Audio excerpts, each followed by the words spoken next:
Hey, Ectopic Bates, welcome in.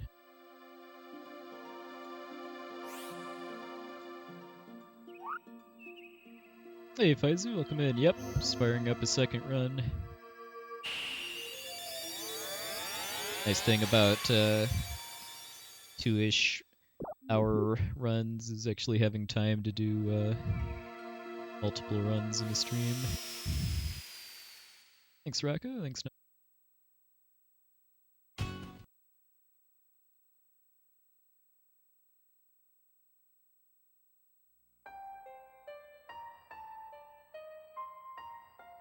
Buzz left.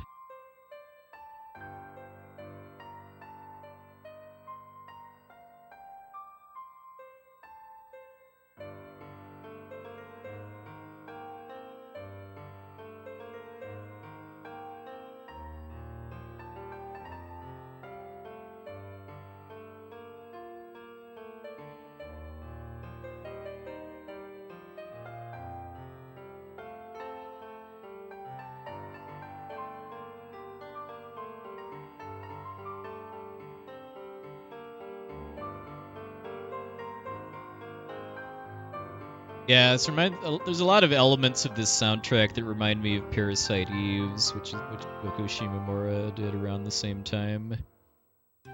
Having a really gorgeous piano arrangement of the game's main theme is part of that.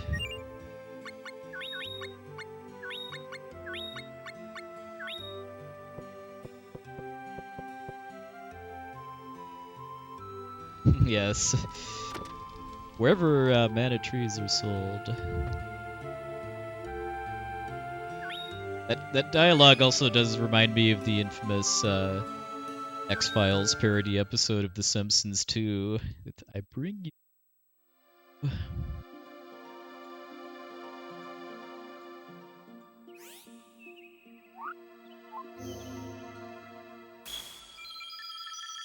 Yeah, and then the Kingdom Hearts series and the Mario and Luigi RPG series are probably Yoko Shimomura's best known work, I would say.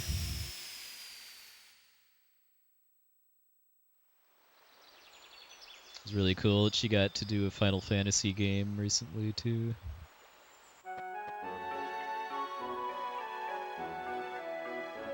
I know I've got time to save here because I picked the wrong dialogue option with Niccolo. Just taking the actual dungeon completely out of the equation.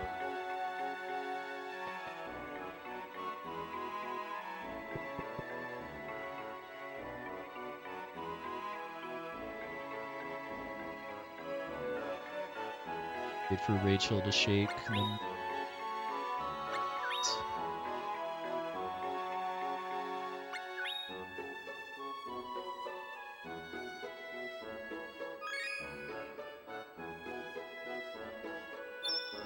This character factors a lot more prominently into the Jumi storyline, which is taking advantage of him for his Jade Egg and then piecing out.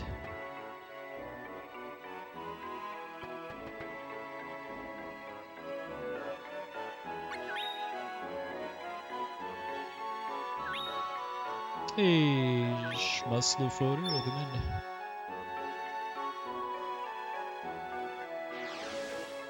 Now, this is only my 4th run, so I don't really have kind of a goal time set yet.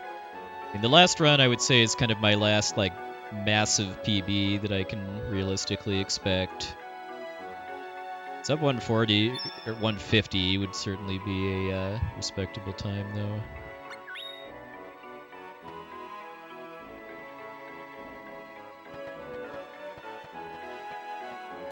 That would mean both playing well and getting decently lucky, but not like playing well or getting lucky enough to the point of the run being dead if neither of those is all in line. 137, easy.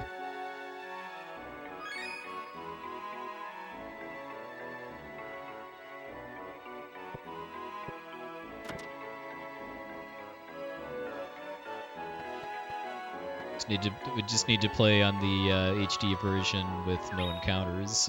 An easy 137. Hey, Tinglenator, come in.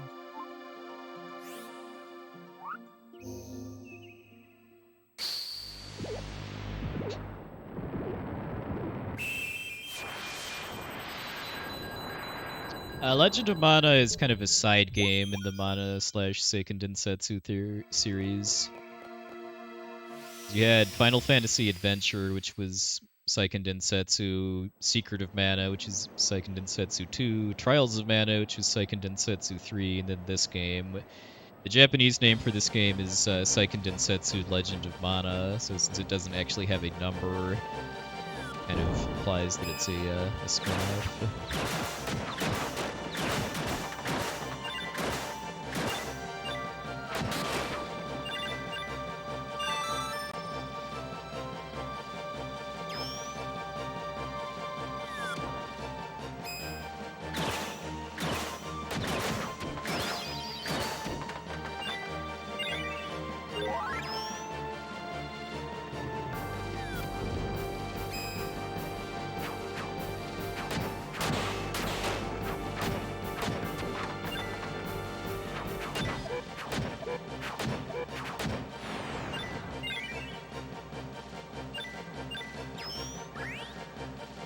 Yeah, I haven't played any of the like PS2 era Mana games, but from what I've heard, I'm not really missing out. Those are sadly not particularly good.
New tech I learned here. Up left. Piccolo follow you a lot faster. I learned in practice too that candy is real. If the candy lands on Niccolo, it does give you the healing animation. Random what direction it moves.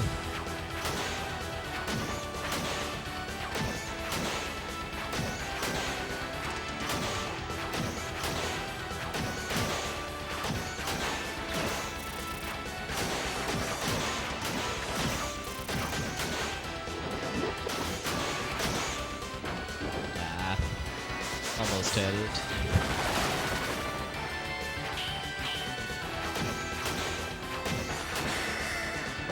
Still expectable.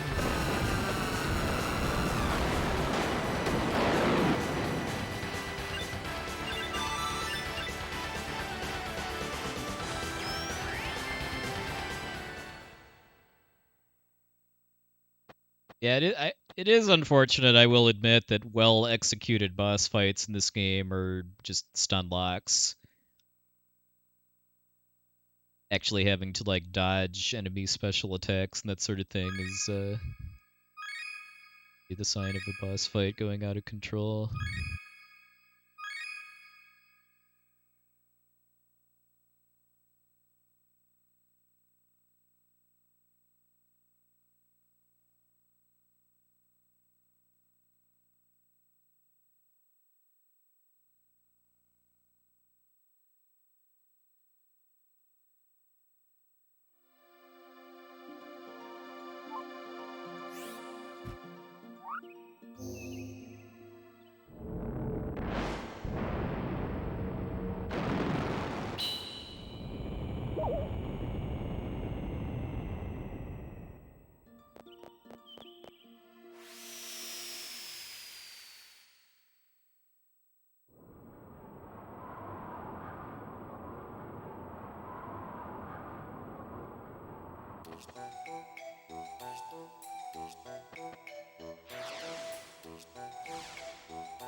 I keep doing the FF6 tech, as I call it, which is holding the X button while approaching a something I need to interact with.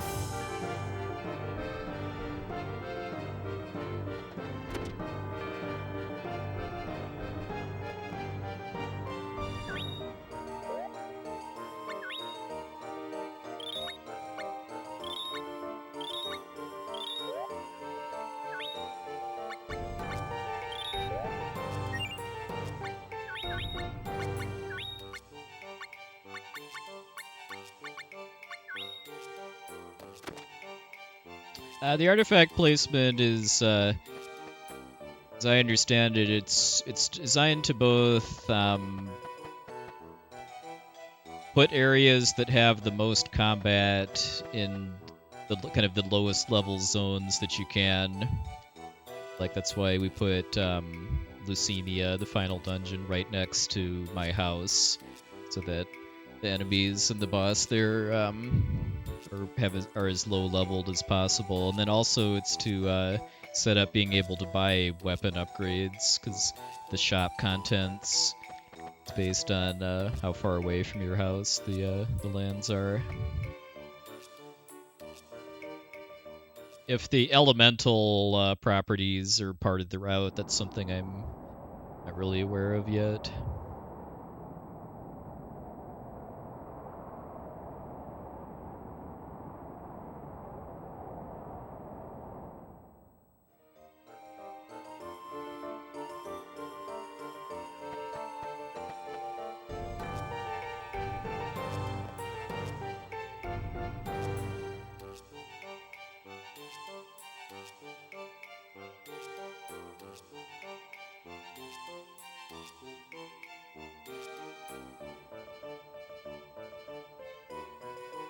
Oh, so okay. Oh, okay. Because yeah, this game has just a lot of very obtuse mechanics that I still don't really like out of sight into yet.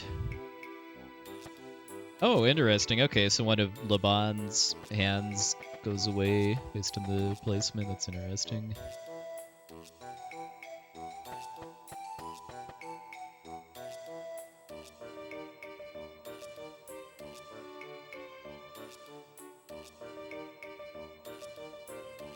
So what? Is it like having less earth affinity or something?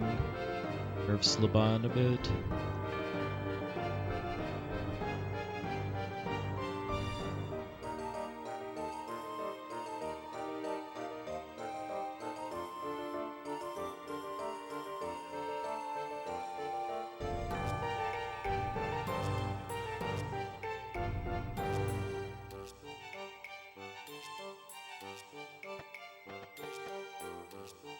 I know if Laban actually casts spells, they're mostly either gnome or aura based.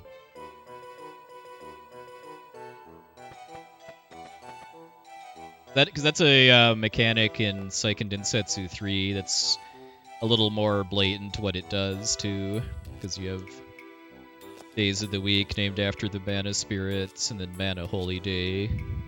Mana Holy Day inns are free, but on all the other days, which are the damage of elemental spells is increased or decreased based on affinity with the day. Like in a speedrun of original SD3, that's fairly important at a couple points too. Like there's a quick kill on a really, really nasty boss that's only possible if you fight it on Dryad's Day.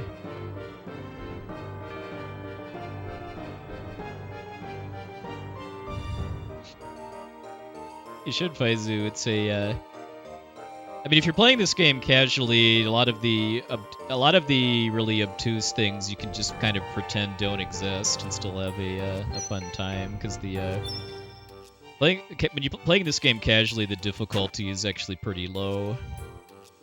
A lot more about just getting immersed in the world and leading the colorful cast of characters and doing a lot of quests and stuff.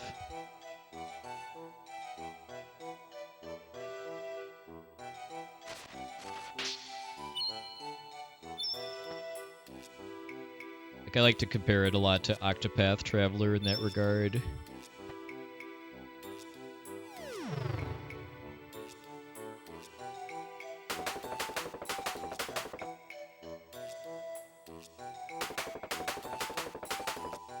Well, I definitely hear you there. The plugs are quite...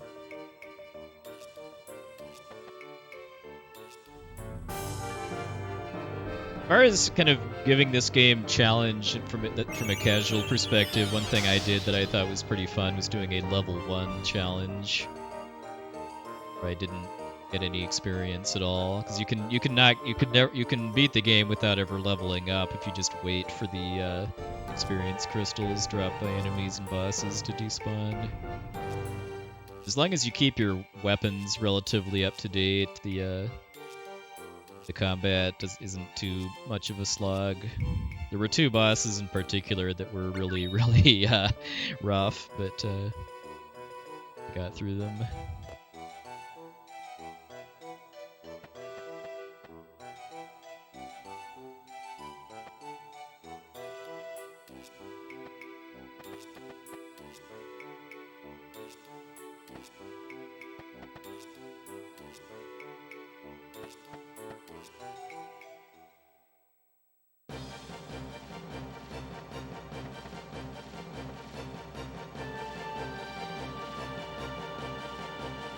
Quick turn around that counter to skip a fight with that, whatever it is there.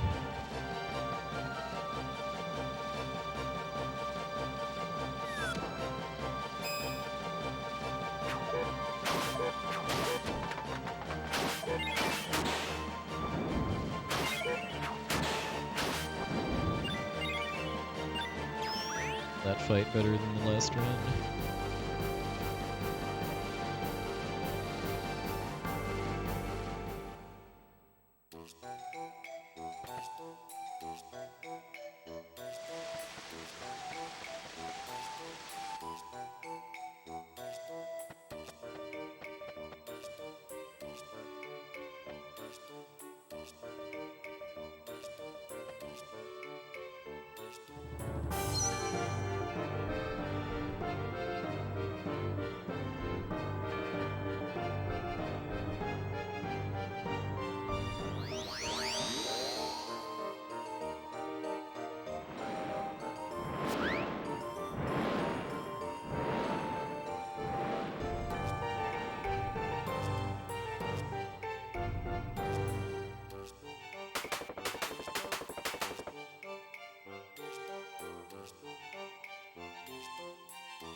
Sandra will not be caught because we're not doing storyline.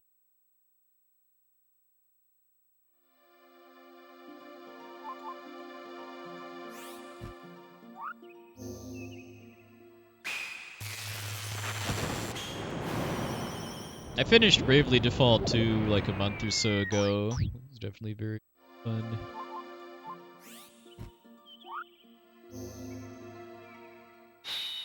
There were some fairly significant things that I enjoyed more about Octopath Traveler, but mostly as far as how boosting works. But Bravely Default 2 is definitely a well-made game too.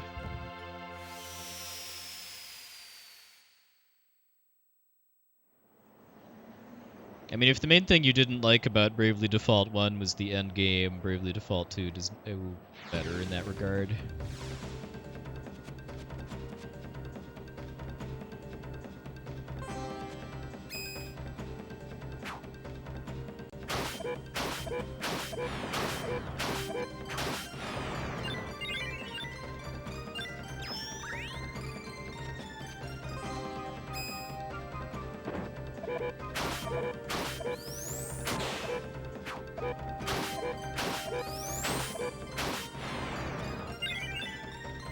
Yeah.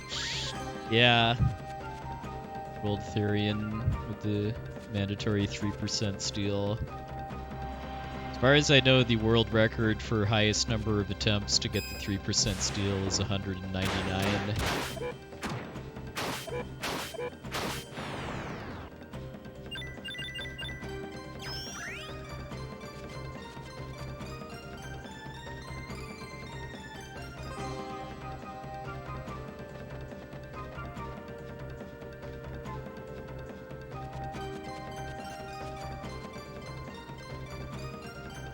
Ah, yes.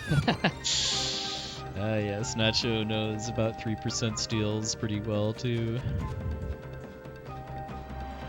Yeah, this is literally before the final dungeon. I mean, granted, it's a 1-hour speedrun instead of... but, like that you have a 3% RNG thing that you need to hit. I mean, you get as many attempts as you need at it, so I mean, it's not like you have a 97% chance of losing your run. And I mean, if you get it within like 5 attempts, it's fairly not really that different either way, too. But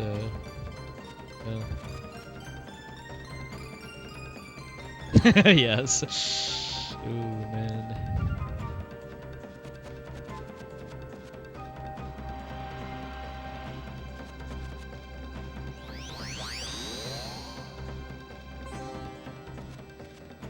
Death Guys feels like a 3% success rate sometimes.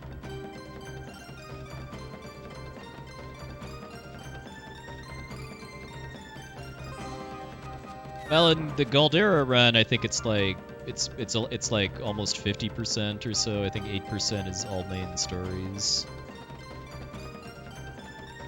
The Galdera run levels up enough that it hits whatever the next threshold after 8% is, which is quite a bit higher.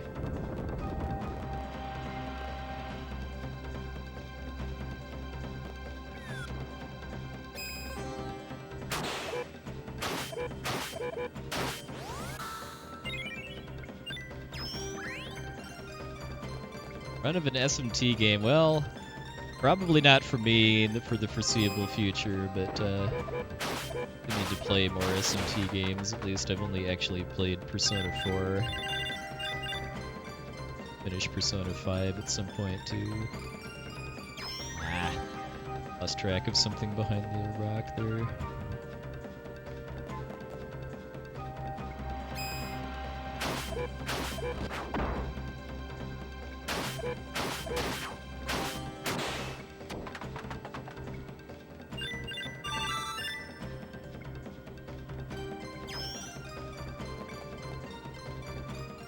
Considered opening that chest, actually, given that I'm very short on items to sell. Strike at least.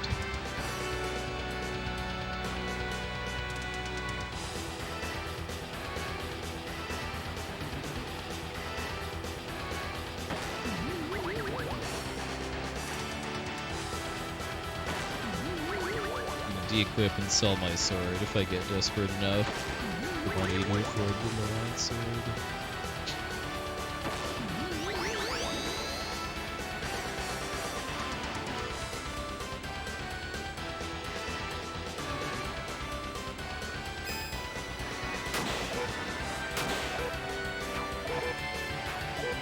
What? This guy has special attacks. To me.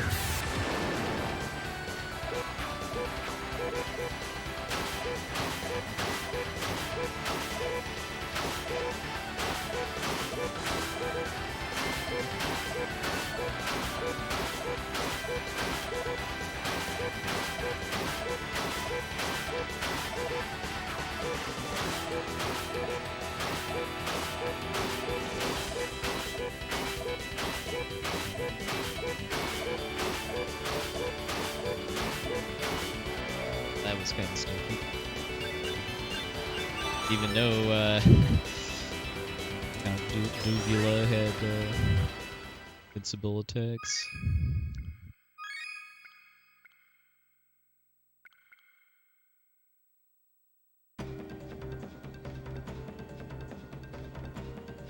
Yeah, I mean, I dropped my combo a few times, but Went decently well after the start, at least. Where you got the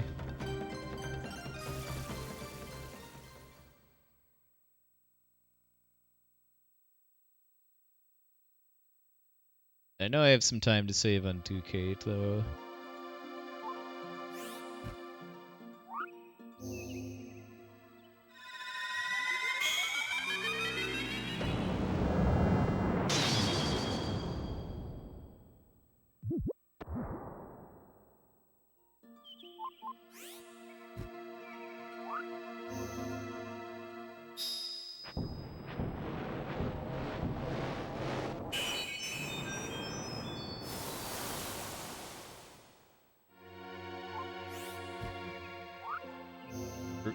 This is where we're taking advantage of the land level system in order to get access to Laurent silver weapons.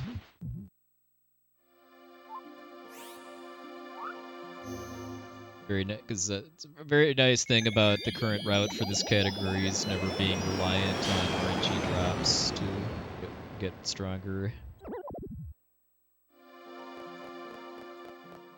To use the artifact placements in order to be able to just buy weapon upgrades periodically throughout the run.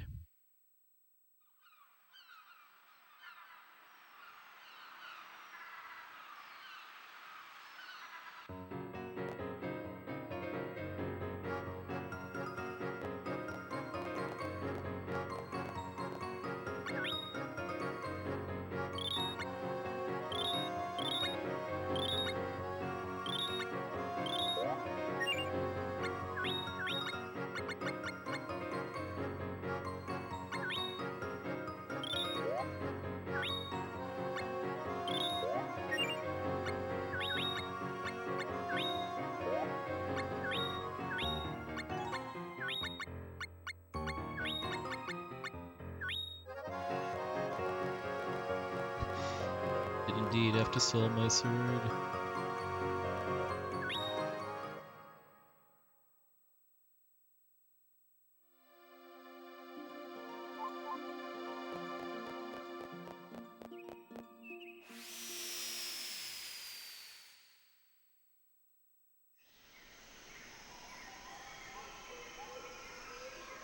AMPK?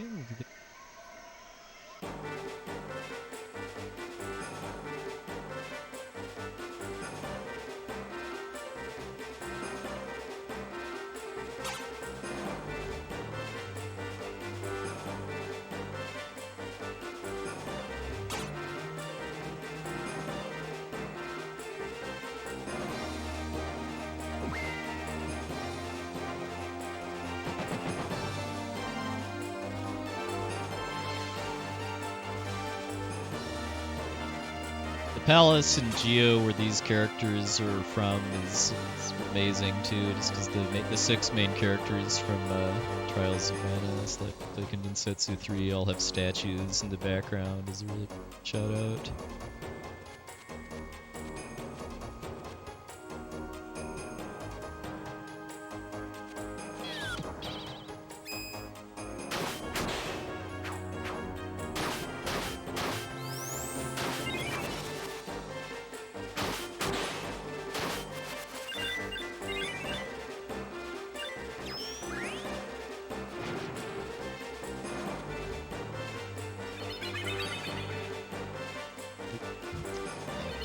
Knocks to you just bumping into it.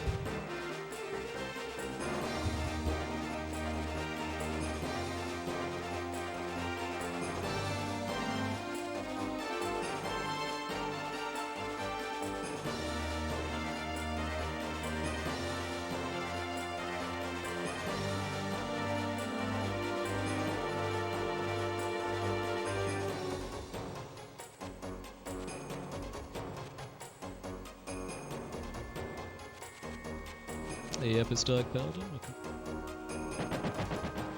Got a pretty nice 7-minute PB. Let's see if we can get another one.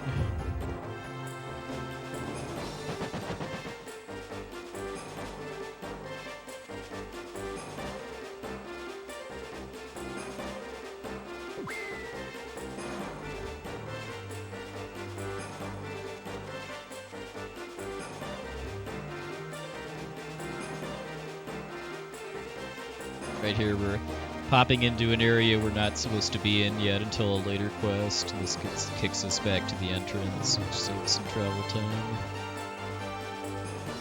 Yes, I'm going to be doing commentary for the Chrono Trigger PC run. That's the finale week from tonight.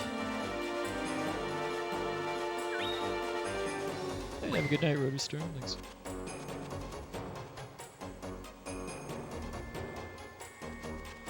Oh, nice.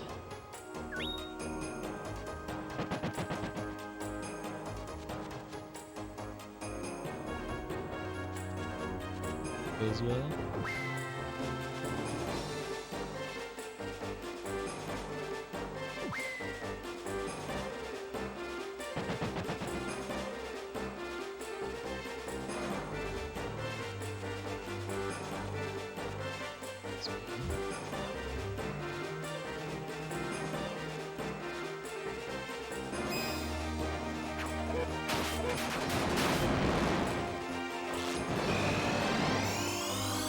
Zombie sprite in this game always looks like it's wearing a bathrobe and a shower hat to me.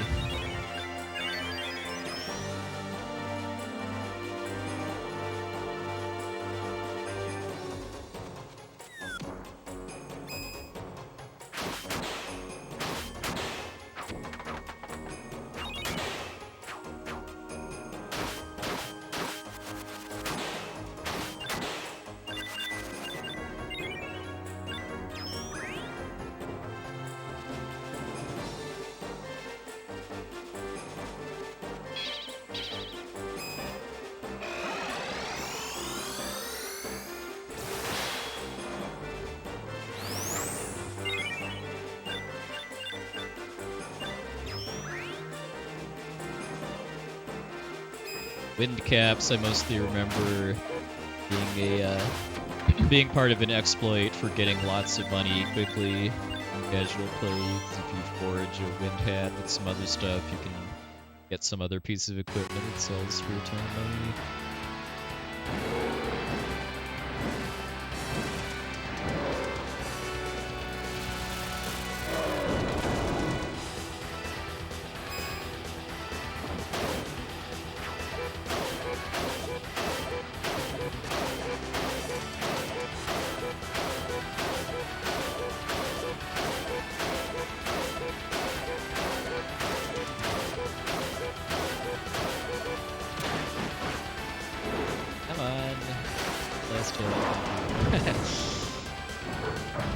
A little faster to do jump cancels instead of power cancels, but still having issues keeping them under control with the jump cancels. Alright, that should be a time save.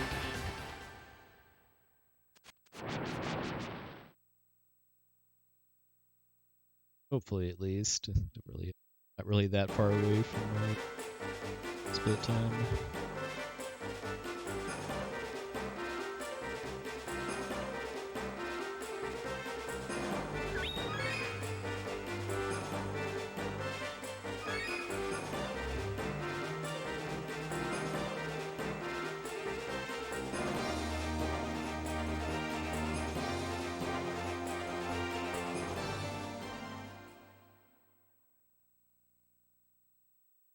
Alright, no gold, but save time. Whip the spin this time.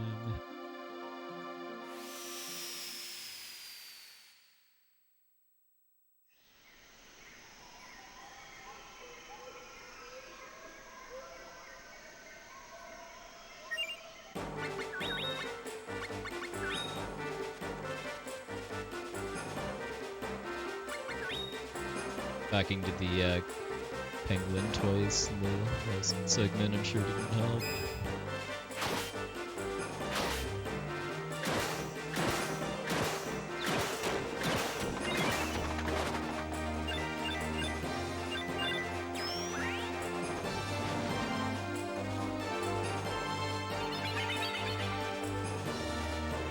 Do it again at least, even high blocked on the retreat.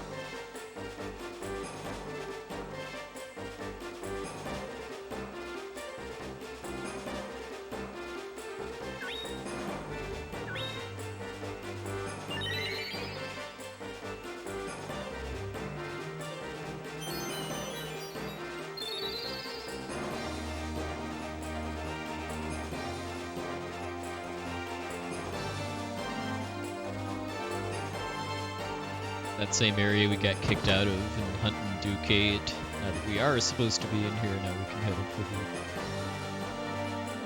the boss of this quest.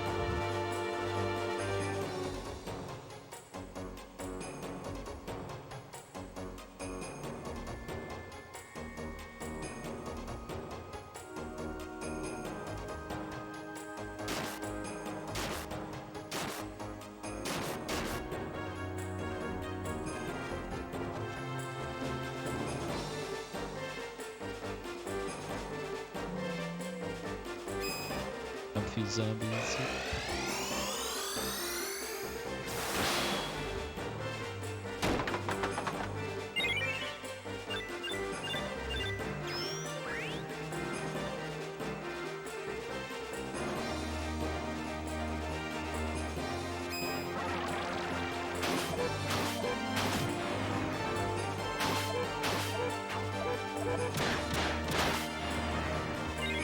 Being minied isn't really that big of a deal in this game, unlike Final Fantasy IV.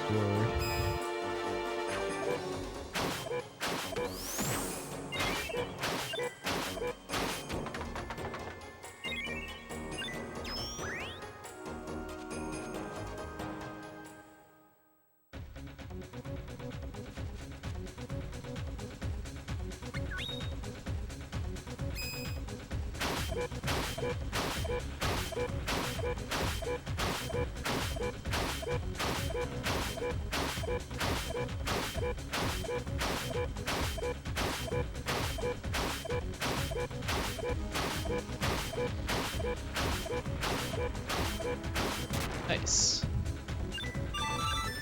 Solid.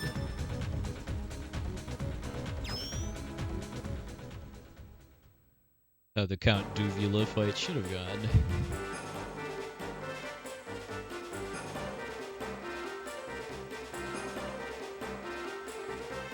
Yeah, I'm really looking forward to at least the soundtrack for FF5 Pixel Remaster. Yeah, the eh-oh sound is me hitting the L1 button, which is a special attack button that has nothing mapped to it in order to cancel the recovery animation for my power attack.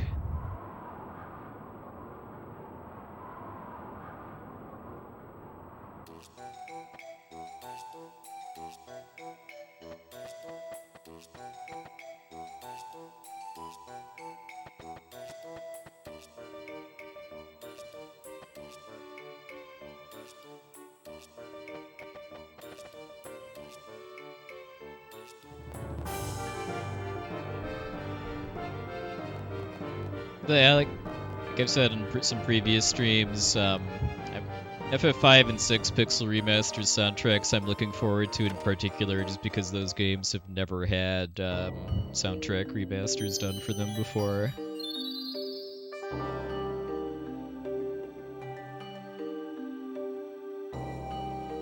With how good the music for the last 4 games are, I'm sure 5 and 6 will be just as good. Square Enix posted a snippet of the title screen theme ahead on our way for FF5, and it sounds really nice.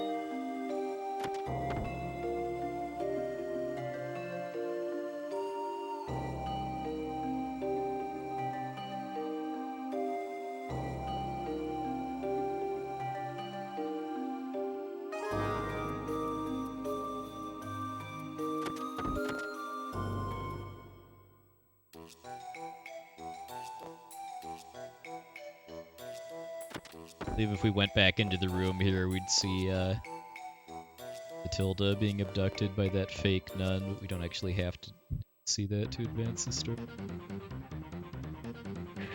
Why she's just mysteriously out here now.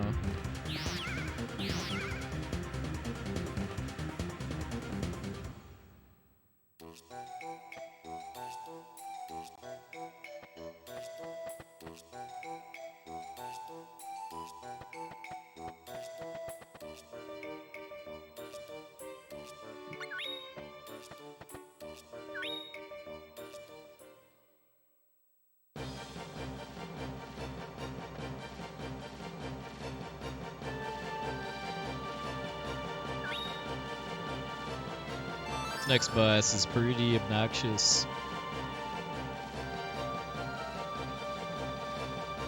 I decide to just be invincible or outside my reach, pretty much it will.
I don't really know how to time any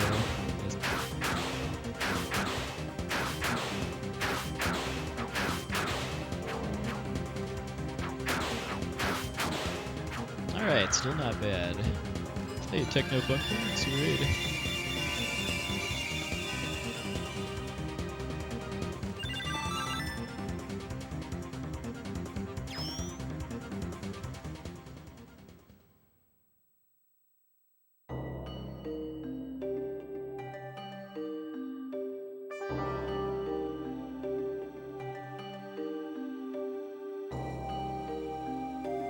That evasion move that boss Spriggan was using, where it was splitting itself into threes, actually something you can do too, but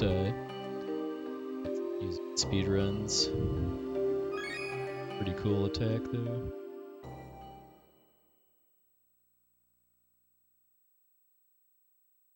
It felt like a decent fight, but yet I lost time. Well, 3 PB days are definitely over.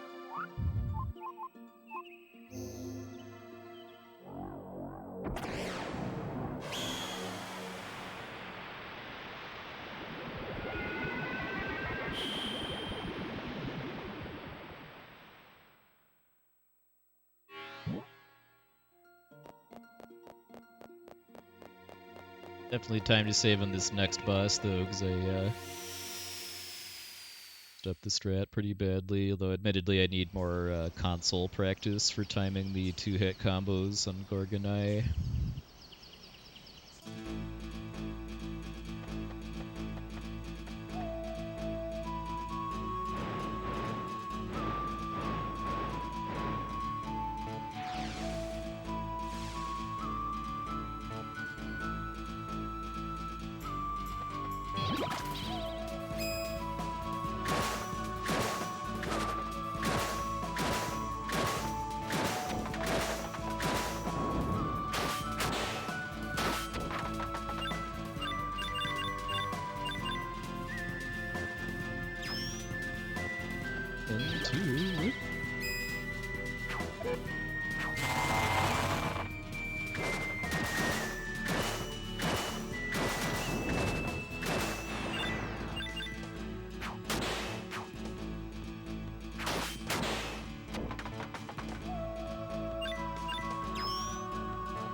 Hey, Melcher, welcome in.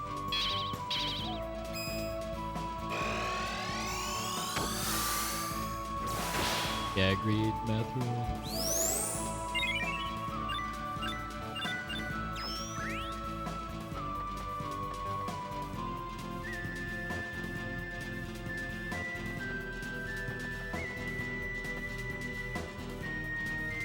I think this is probably the most appropriate place that this piece of music is used too, because like it's used in the mines too, but I don't think it kind of fits the area quite as well as it does here.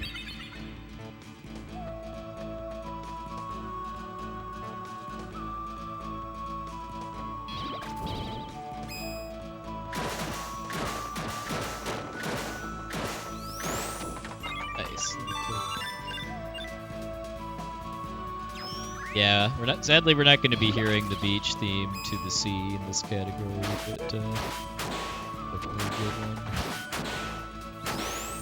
I think the Dragon storyline route goes to the beach.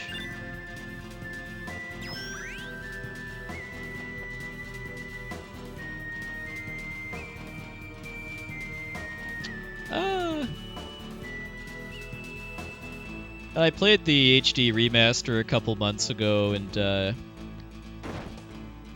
you play this game casually, there's just a lot of depth to the game with the combat and like advancement systems that it just doesn't matter casually because of how easy this game is normally. So learning the speedrun seemed like a nice way to kind of challenge myself more with this game, along with just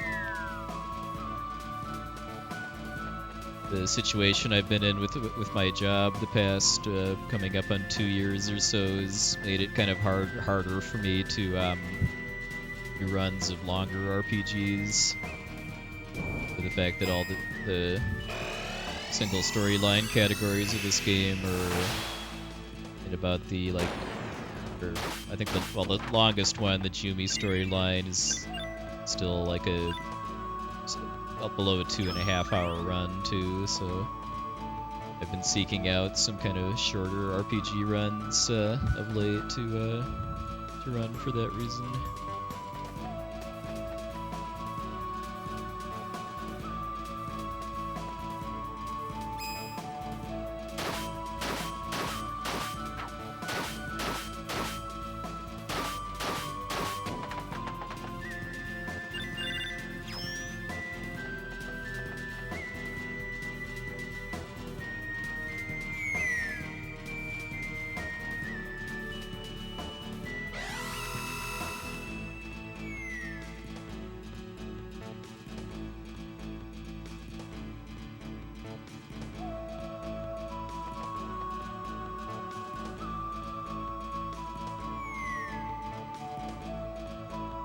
Yeah, the remaster is really good. There's some things I think could have been better about it, but there's really nothing that I would say is worse than the original.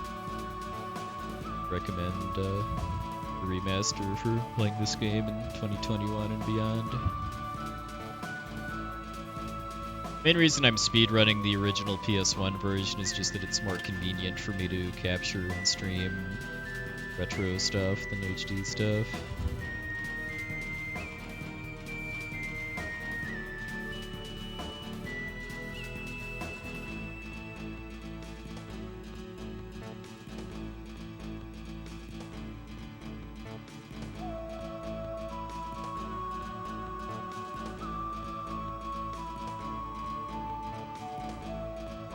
The main things I think could have been made better about the remaster are just better in-game resources for playing it blind. 'Cause, like, getting 100% into the game isn't doing all 68 quests without some kind of guide is borderline impossible.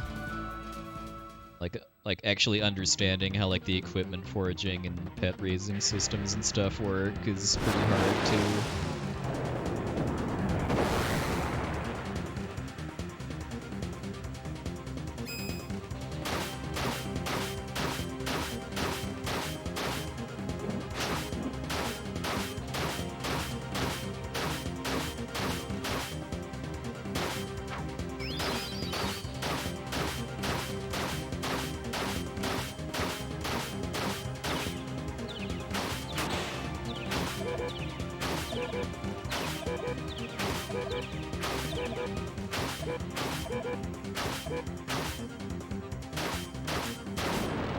Still not great, but way better than the last run.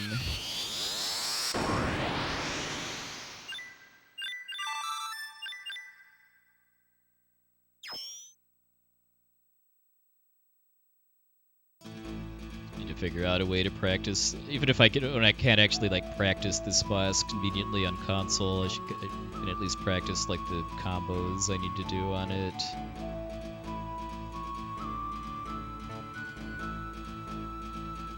Because yeah, the optimal strat for that fight is to do two-hit short combos until it's stunned, and then do Power cancels or jump cancels. Oh, nice gold though. Some more time to save later.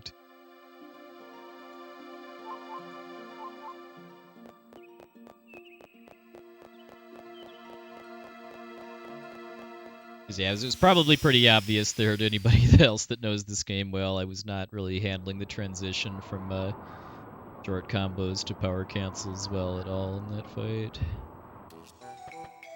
I just mostly just lucked out that Ulkan Mines didn't do any super attacks. They lost the combo.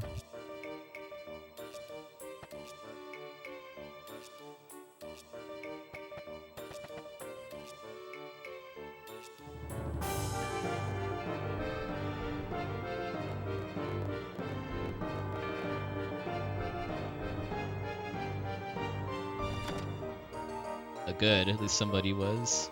Somebody other than me, at least, was.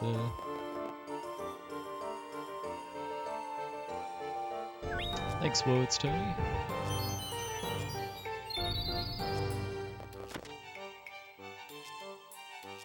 Yeah, I was getting it down pretty well in emulator earlier today, but apparently the lag differences are enough that it's not great for practicing at least that fight specifically.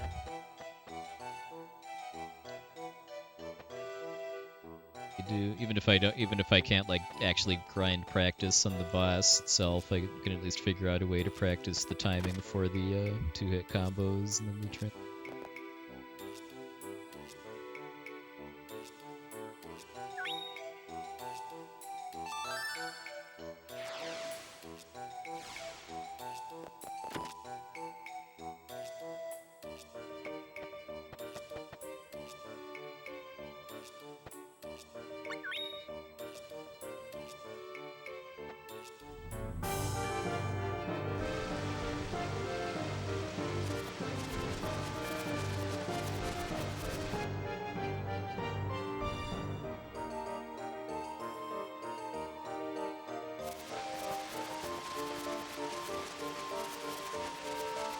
yeah, I'm playing on a CRT.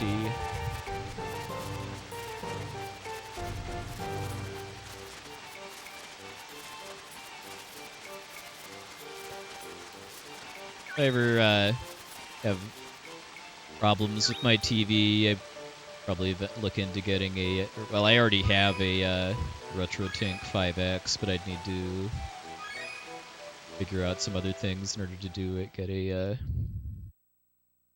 upscaler setup going. But yeah, that's probably what I would move to instead of actually trying to get another CRT if it comes to it. A CRT is cathode ray tube. It basically just means older TVs.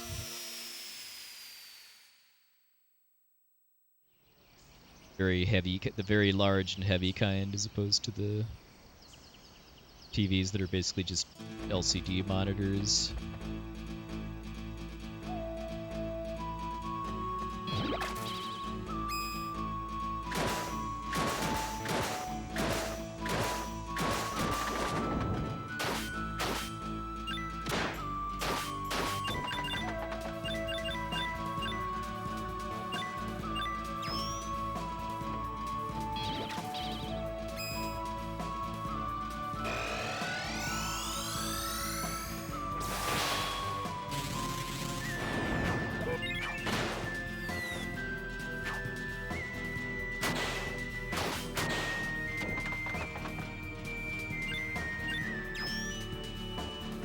Hopefully I do have plenty of life left in this TV, though, because I got it new in like 2004 or so, pretty much like when I moved into my first apartment after finishing school. So, like one of the last CRTs, basically, stand it. Yeah, I had a middle school friend that only had a black and white TV.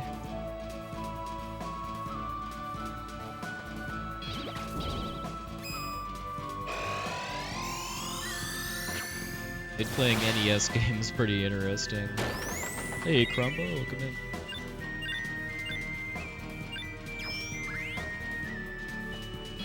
Yeah, I think one of the TVs that's just part of RPG Limit Break stock is HD.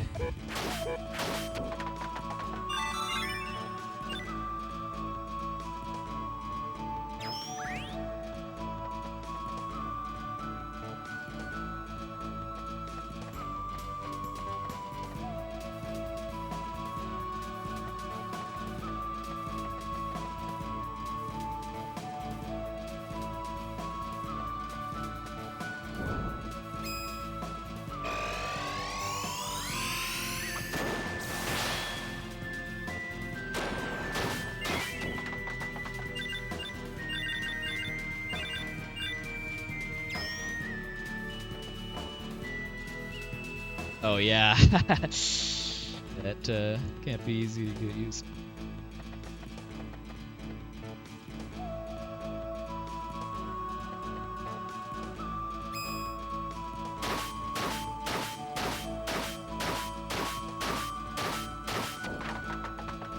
Right. Yeah, cooperated.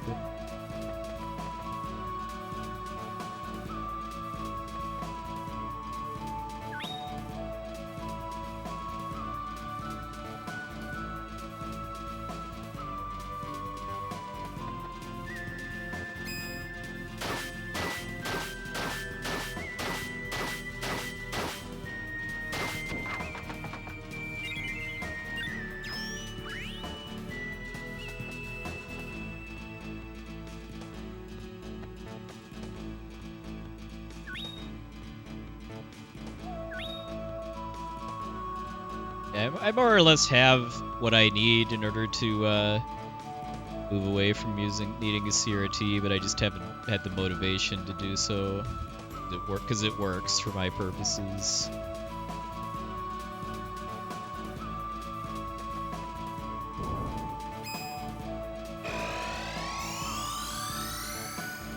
Yeah, exactly.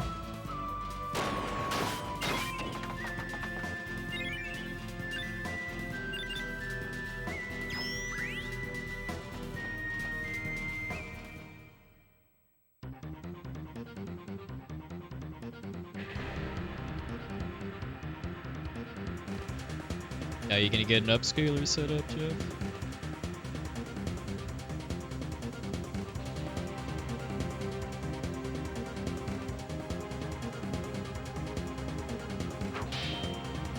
Because I have a RetroTink 5X that I got in the last time this went on sale. The only other thing I'd really need to buy in order to just have a streaming setup without a TV would be a better monitor.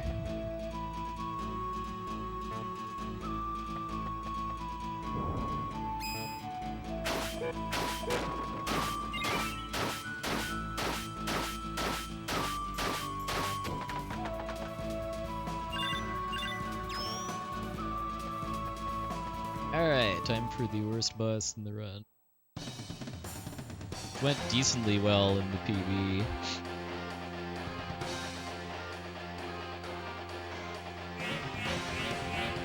The only thing that stopped it from being a gold was the fight not being great.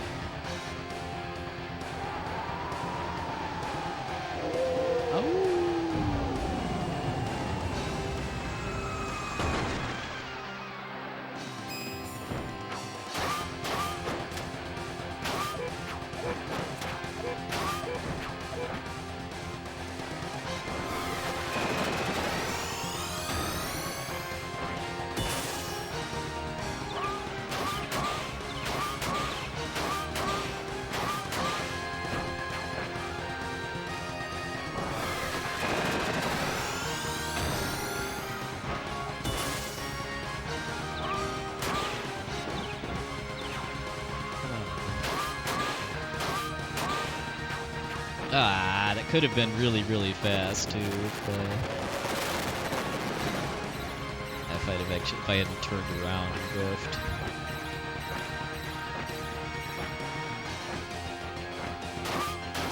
Alright, now it should roughly break even, I think.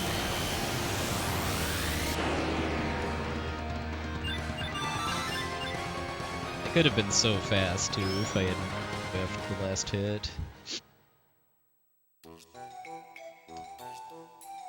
Saving the gold for next time, I guess. Yeah, I still have no clue how to actually avoid that electricity attack without getting lucky or having a ST to get iframes from.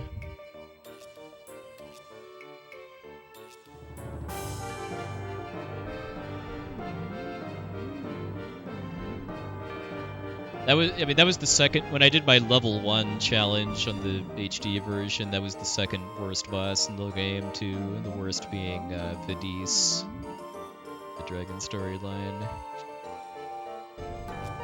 Yeah, agreed, Wells.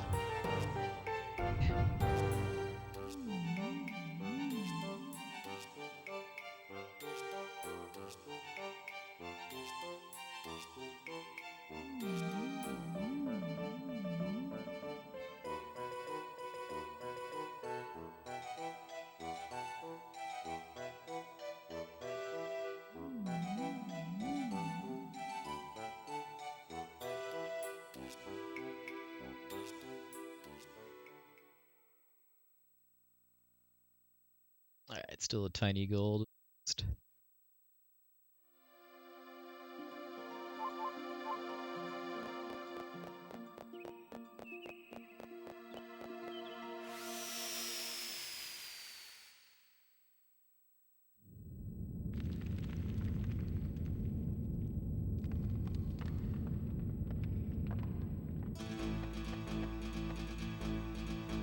Hey, Grumpy Tiger, welcome in.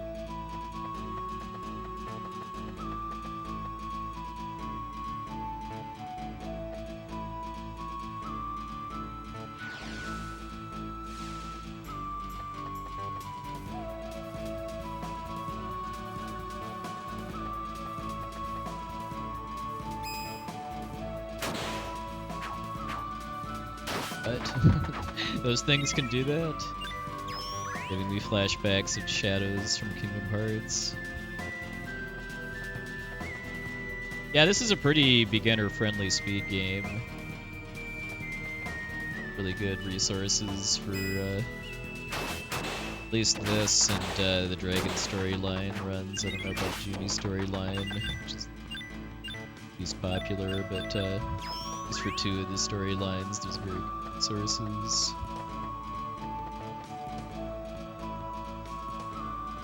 There is menuing, but not a lot.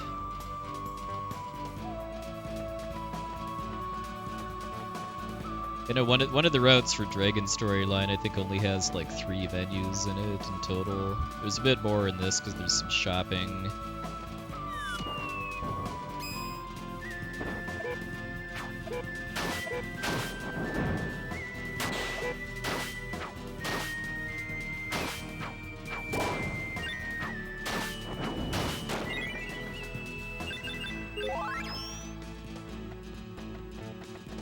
I go the wrong way.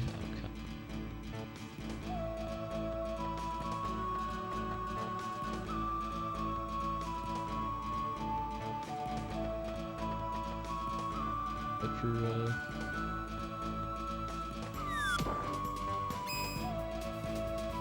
we ready to be in the level?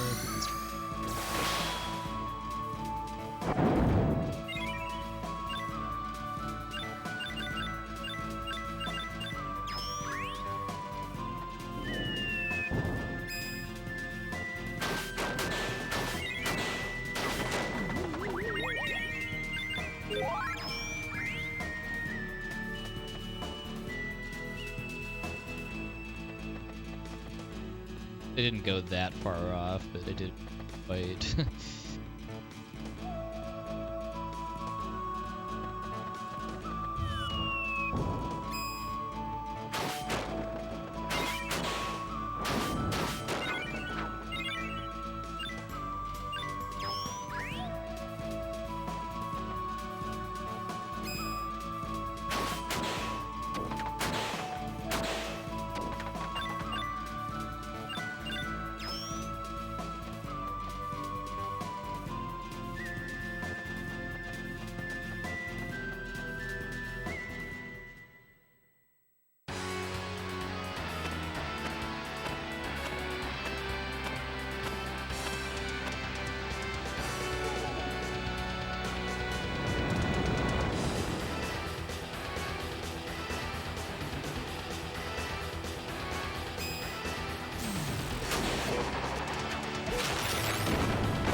faster to kill the red ones than to let them explode, but I'm not this fast yet.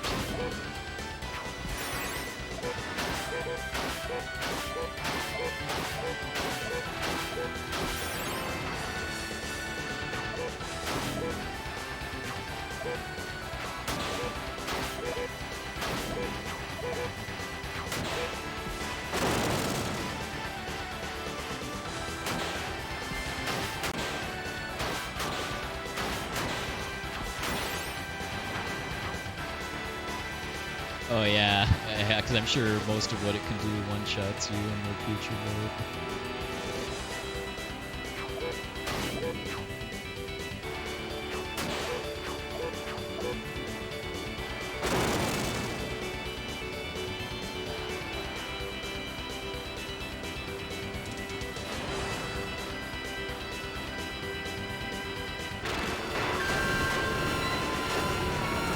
Sadly, almost definitely going to be in the red after that update.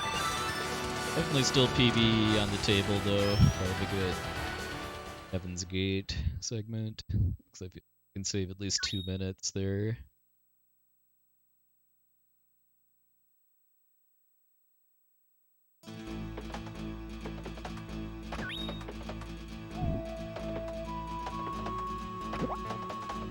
No, there's 2 New Game Plus difficulties that are in both versions of the game, Nightmare Mode and No Future Mode.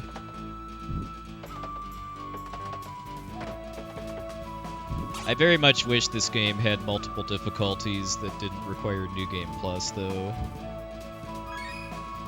This game is very, very easy on the normal difficulty, playing casually. Yeah, the way you change the difficulty after you've finished the game is to go to the library in your house, and then there's a book you can read that'll change the difficulty.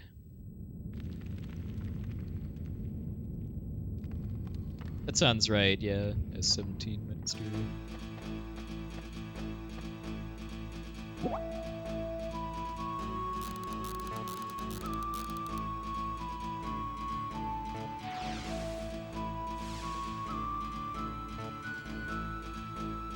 As far as making the game harder, but not making it very slow, I'd recommend trying the level 1 challenge too, where you just never gained any experience from fights. The way you do that is just wait for the experience crystals to despawn. I did that on the remaster, and it was a lot of fun.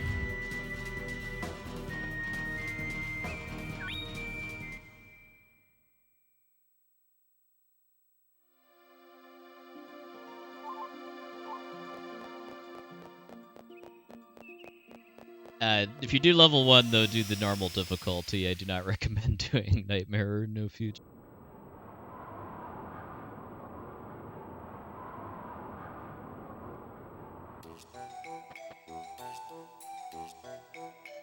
No Future difficulty in Trials of Mana is a lot better, though. A lot like hard mode in FF7 Remake, where it requires New Game Plus, but it kind of nerfs a lot of your abilities in a way to make you have to put a lot of thought into how you approach the boss fights and stuff.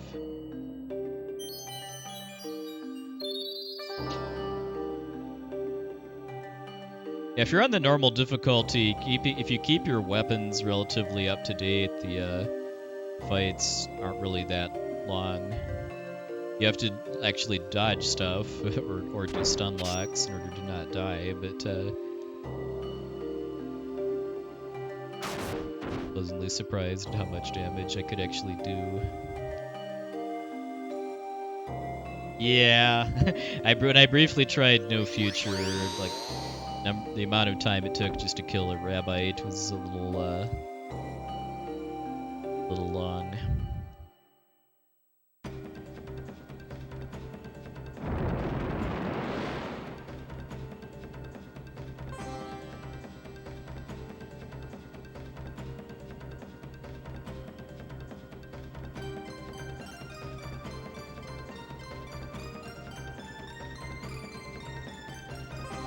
I've got some time I can save here too, just because Dana rolled me quite a bit.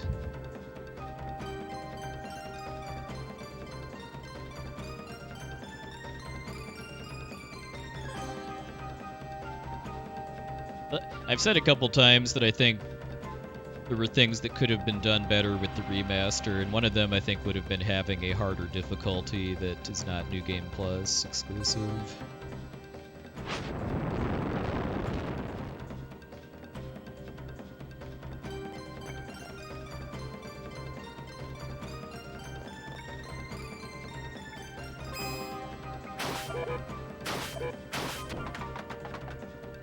Mummy monkey suplex this time.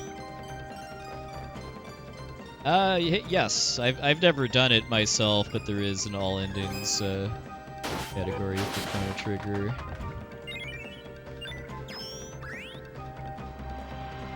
An idea I've tossed around a few times is like a follower special or something is doing an all endings run, even if it's not in one session, but not around to that yet.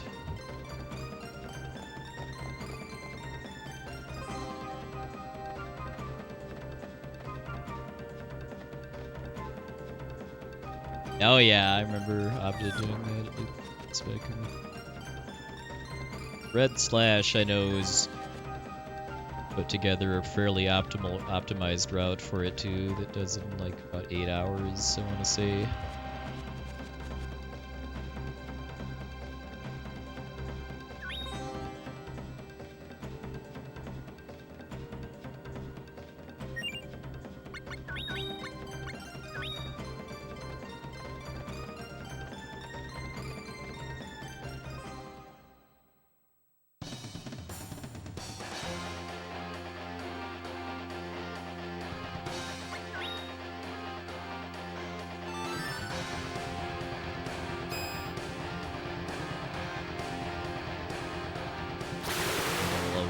Special attack when it started.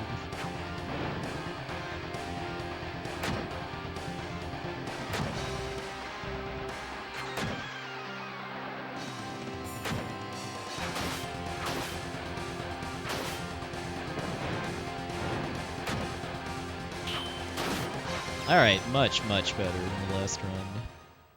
Gold there. Yeah, that fight would be a lot more consistent if SCAD were not part of it. Alright, so even though siding with SCAD is more or less the wrong choice, story, it's much faster, because way less dialogue and a couple cutscenes if both SCAD and Dana are dead. Alright, you have yourself a good night, Nacho. Thanks for stopping by.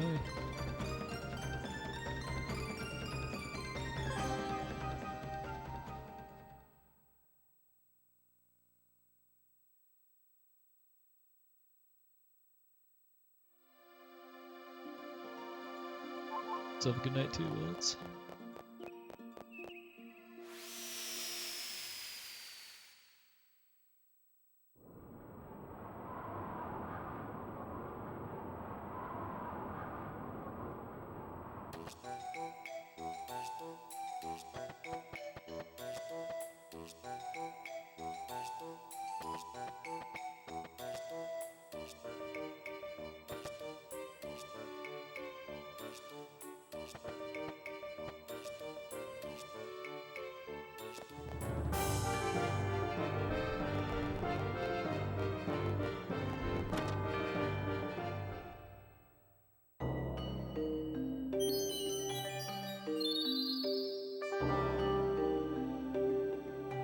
Activating the final quest of the Faerie storyline, but actually gonna do it quite yet.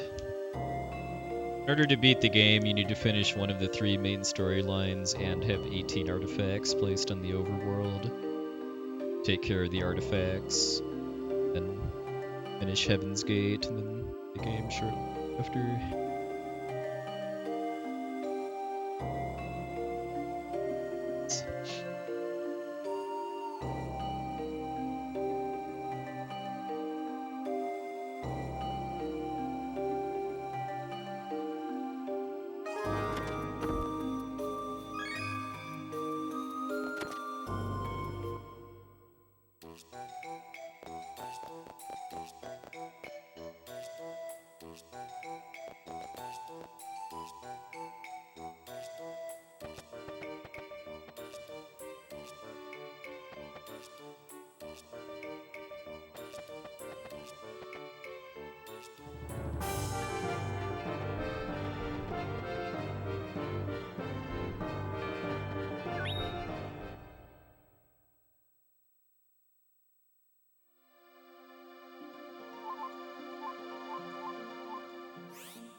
So we're gonna unleash an ancient world and volcano-destroying dragon right now, but right next to our house, I might add. But we're gonna go sell some lamps instead and go clean up a junkyard.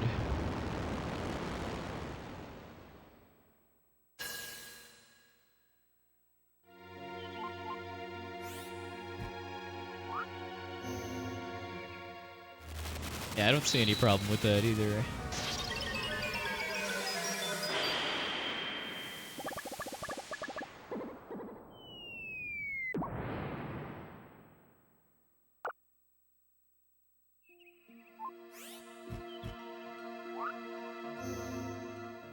Hey, Pekars, you coming?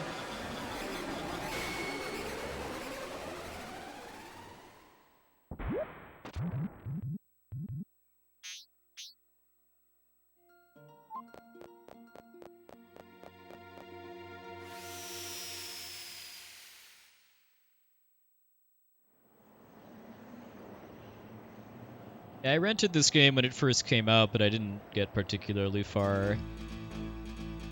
I got a copy and then played it in full about 15 years ago now.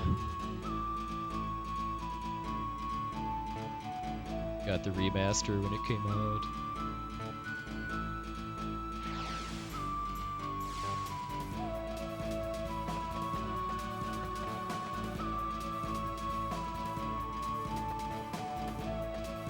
What's next after this game? Well, going offline and going to bed. As far as like what's next for speedrunning, I haven't really thought that far yet.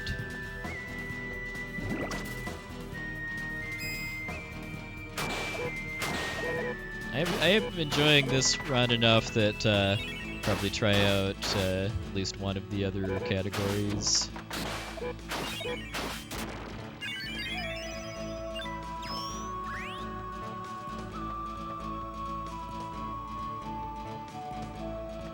Yeah, agreed. Picars. I mean, this is definitely not a game to play like for the story and cutscenes and stuff, but as far as just kind of getting immersed in a gorgeous fairy tale style fantasy world, I'll do it better. I haven't actually played either Saga Frontier game casually yet. Whenever the Saga Frontier 1 remaster goes on sale, pick that up.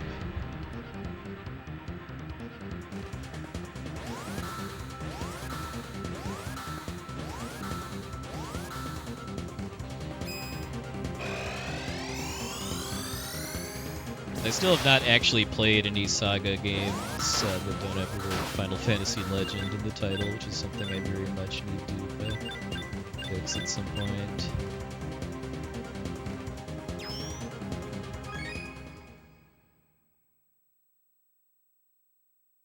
Well, PS4 specifically is what I'm looking for, because that's how I prefer to play casual games.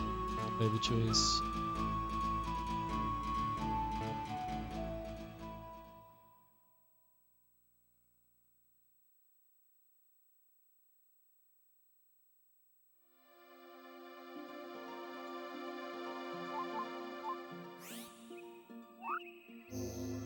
So the main thing that needs to happen for me to PB at this point is to get a better or win fight as the final boss of the Faerie storyline.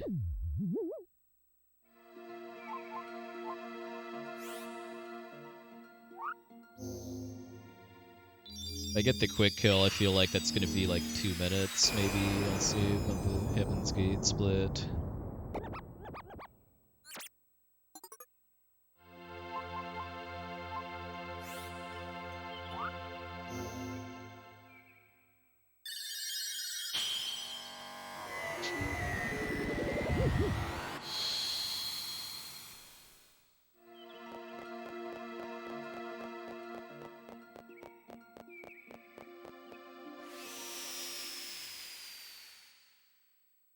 Dub.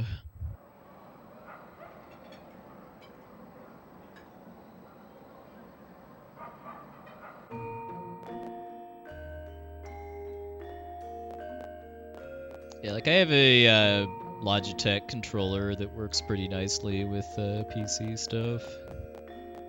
What I use for doing emulator practice for this game.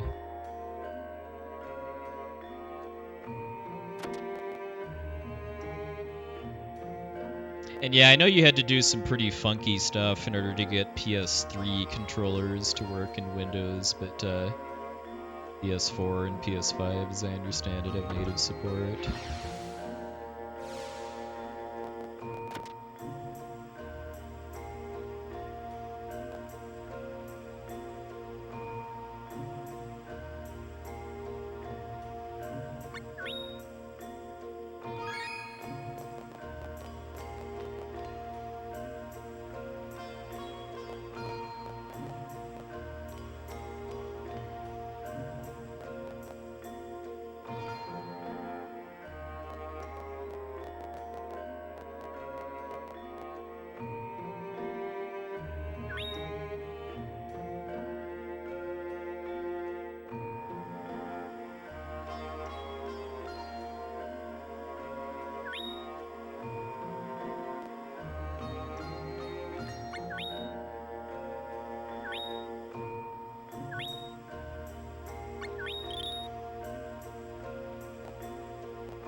Well, when I played the HD remaster, I did actually translate these conversations just so that I could say I'd done it once, instead of referring to a guide.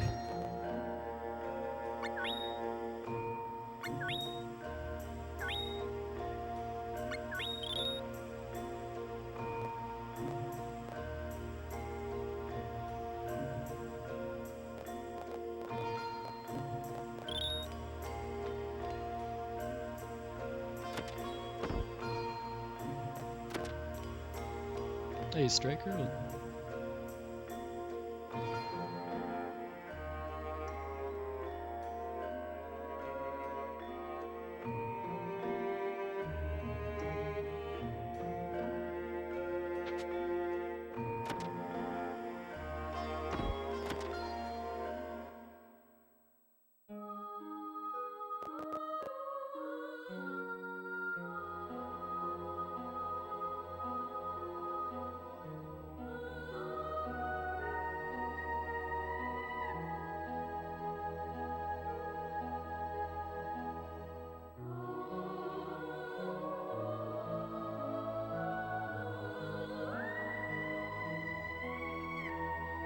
I have not played any Grandia games yet.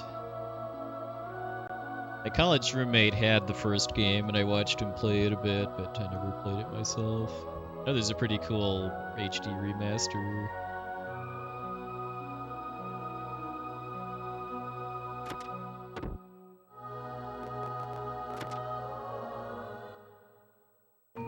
Oh, yeah, I keep forgetting that was on Saturn, too. Have you ever seen the PS1 version?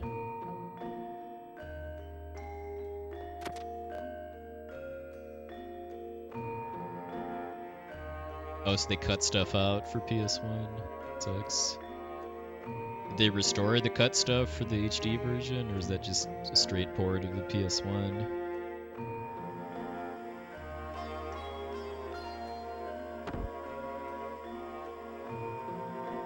Ah, well, that's a shame.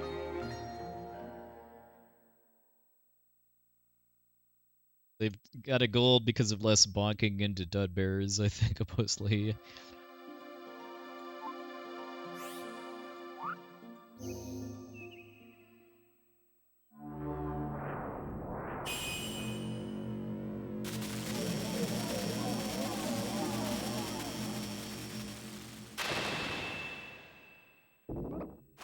Where you would go to start the dragon storyline, but we're just putting it down to access the end game.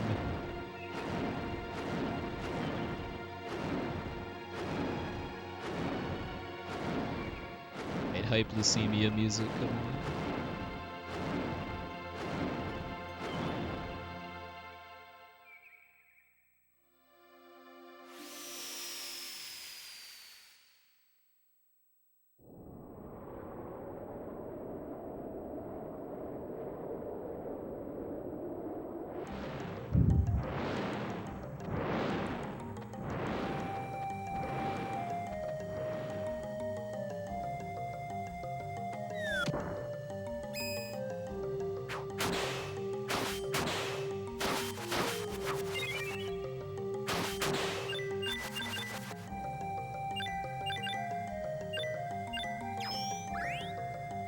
Into hype music, this also has some skips, which are not very plentiful in this game.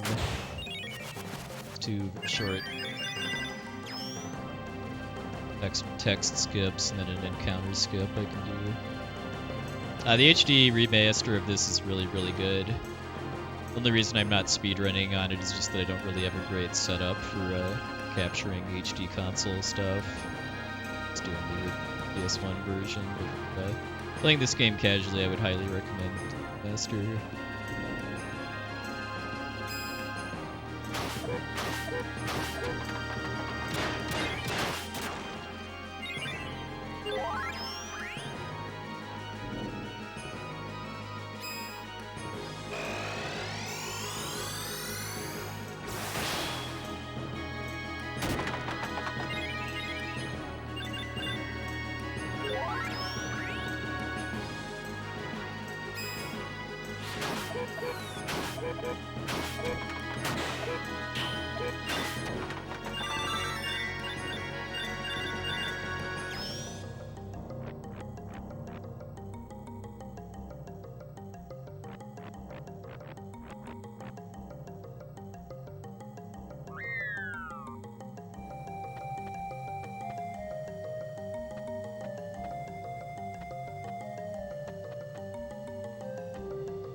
Slower than the last time.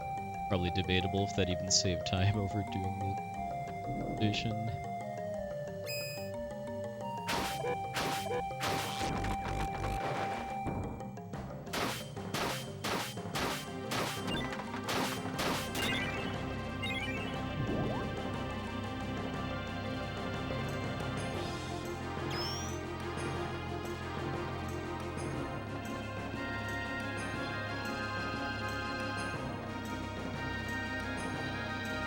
Skip a fight.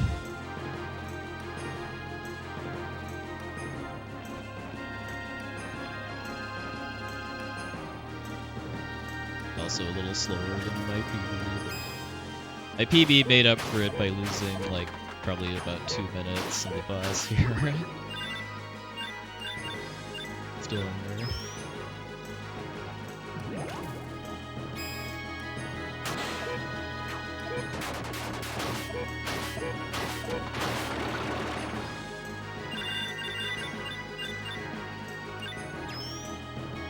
The capture card that I use for SNES stuff, it can actually handle HD. But I'd want to get a better one for actually doing like real HD console capture stuff.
Fortunately, the second Silva skip is much easier than the first one.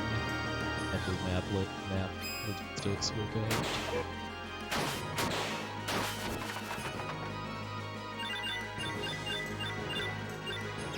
I do wish there was more stuff like that in the speedrun, though.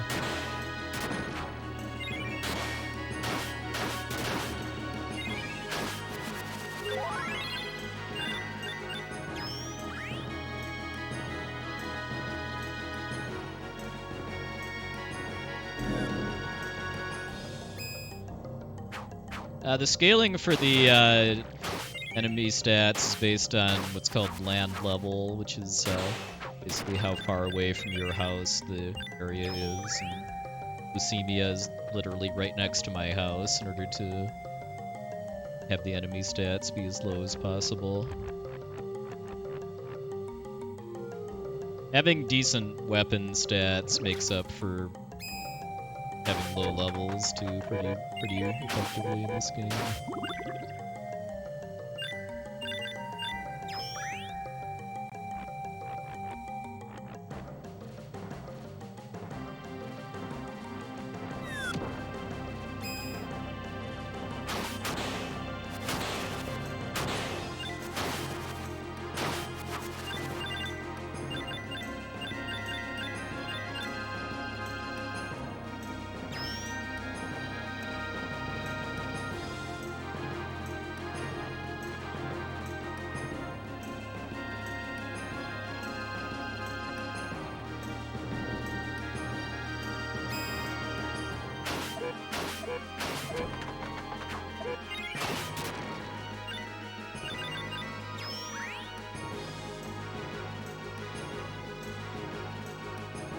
This is, I would probably say, the least glitchy Mana game.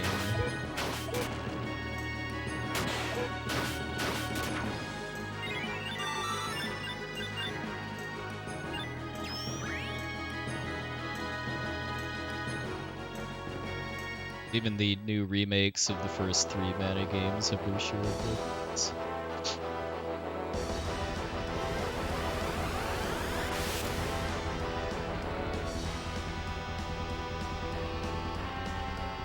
Alright, let's beat this guy faster.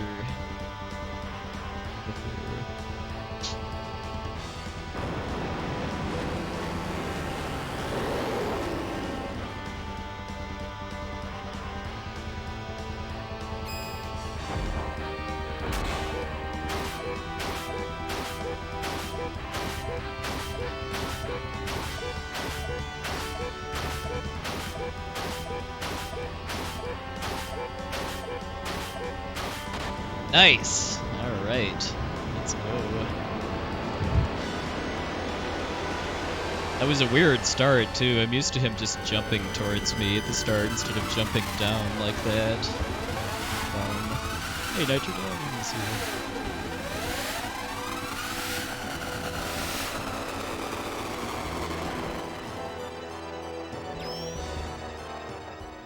Alright, and now that I've cleared the battle text for Erwin's fight, now I can put my controller down for about 5 minutes. When you beat a major storyline, you get lengthy wrap-up cutscenes with great music and auto-advancing text. Yeah, easy. Let's just do that every time now. Alright, so this should be a pretty nice gold here. Cutscenes.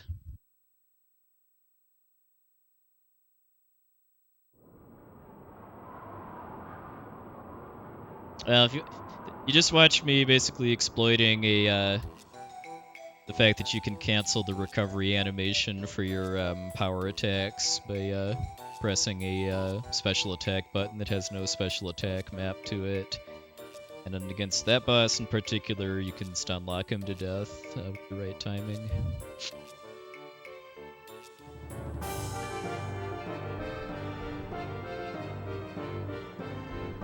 I do think it's unfortunate that really well-executed boss fights in this game aren't really that exciting to watch, because you're just setting up a stun lock and then whacking the boss until it's dead. Since actually learning the run myself, I've gotten more appreciation, though, just because a lot of these fights, even though they're about setting up stun locks, the the tech you use to do it is situational based and not the easiest to pull off too.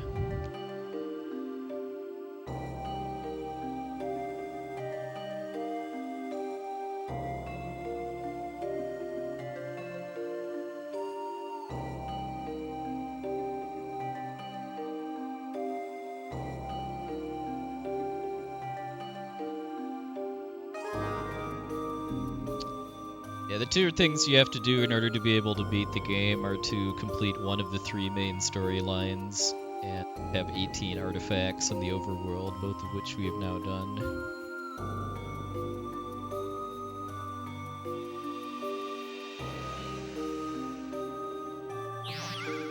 Yeah, as far as action RPG speedruns goes, this is definitely a pretty beginner-friendly one, that's for sure. Because even if you die, the penalty for death isn't really that high in this game. You just get kicked back to whatever screen, the start of whatever screen you died on. Get full healed after every fight, so you don't ever have to worry about running out of healing items or something like that.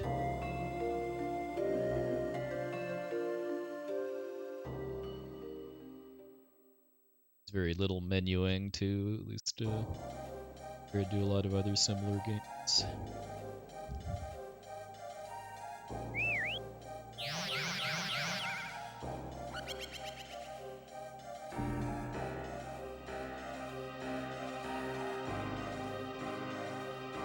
I was originally planning to learn this as a 12-hour challenge run for those reasons, but the timing didn't really work out, so I just went on my own.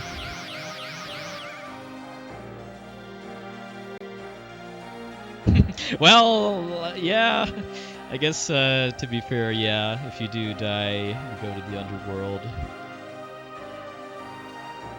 That's something I do really think is really cool about the lore of this game too, is that NPCs that die as part of the storyline often end up, or you often can go visit them in the underworld. Like almost all of the Jumi die during the Jumi storyline, and then all get revived at the end, but while they're dead, a lot of them are in the underworld.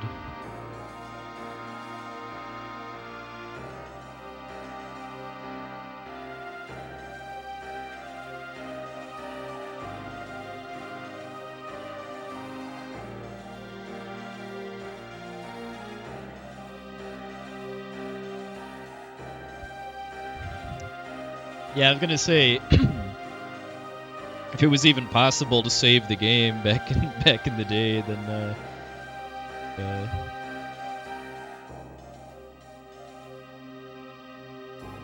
I think I might be able to out back in the day you. Like the first NES game that I that I owned my own card of and spent a lot of time playing was Super Mario Brothers 3, which is a very long Mario game for its day, but it has no saves or passwords whatsoever. Unless you want to use warp whistles to catch back up to where you left off, you have to play the whole game in one sitting.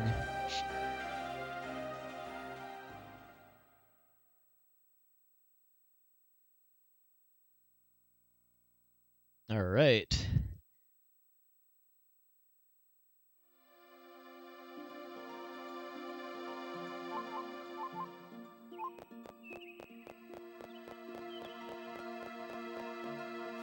Could potentially squeeze enough time out to get a 152.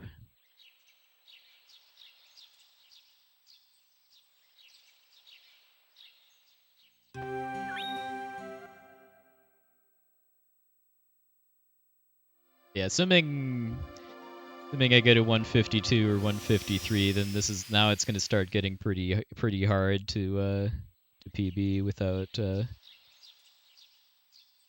getting significantly better at the game. But so far, pretty much all of the boss fights have gone at least decently. But I know I still have just massive amounts of time to save on normal encounters. That's something I have not put a ton of work into yet.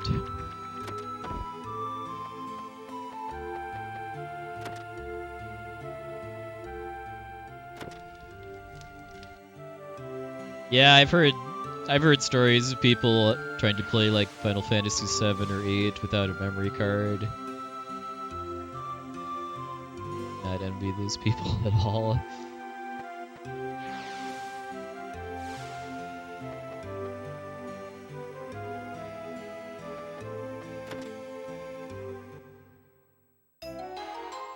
Yeah, the cactus's name is Little Cactus.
And the croquet mallet here, because that'll actually one-shot all three of these potos.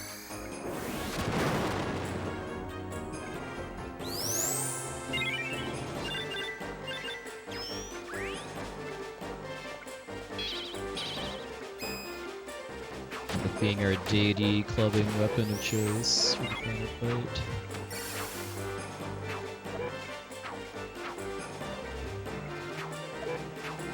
Come on.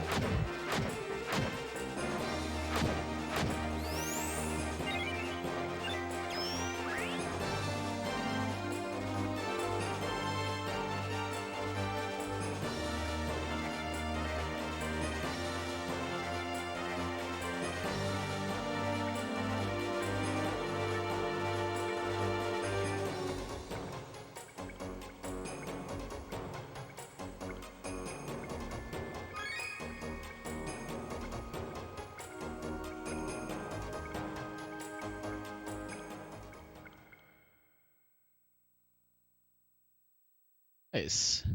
I'm barely on 152 pace now.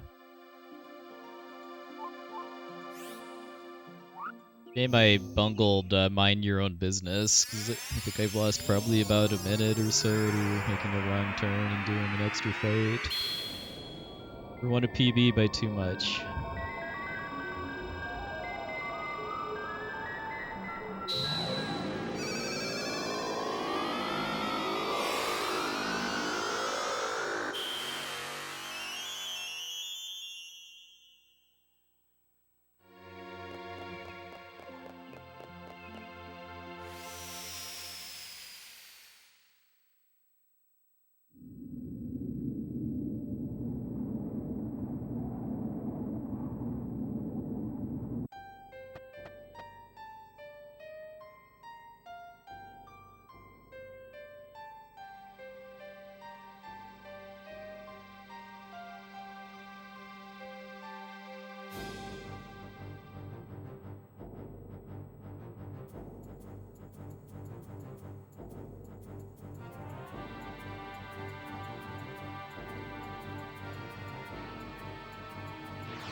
on the next screen.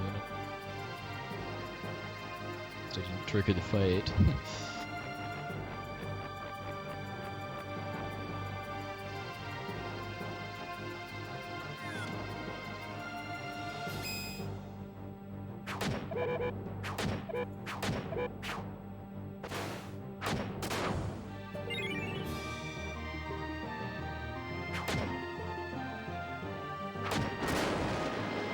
Right now we're trying to purify the mana tree. It's become corrupted by the sins of humanity or something. And this game doesn't really have like a super strong kind of overarching plot. It's a lot like Octopath Traveler, where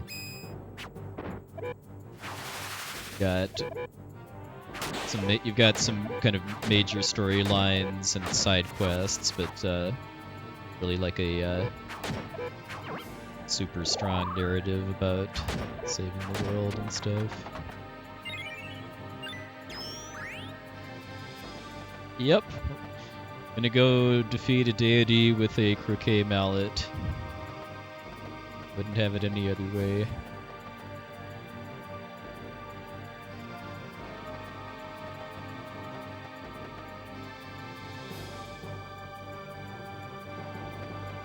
Yeah, there is a lot of, there is still a lot of cool lore and stuff.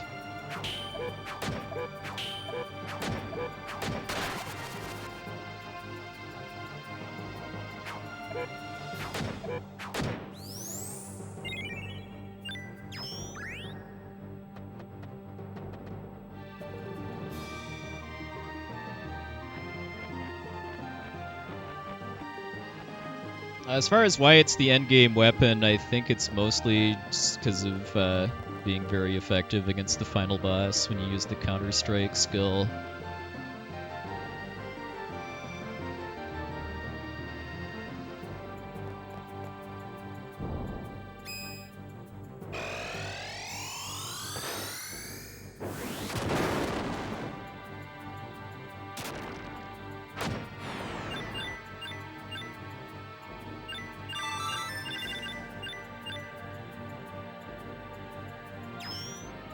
Ah, okay, yeah. Okay, so yeah. It's for optimizing the final boss fight with the Mana Goddess. Oh, this is a real weapon. It's called a hammer. I always think it looks more like a croquet mallet, but there's a whole family of hammer weapons.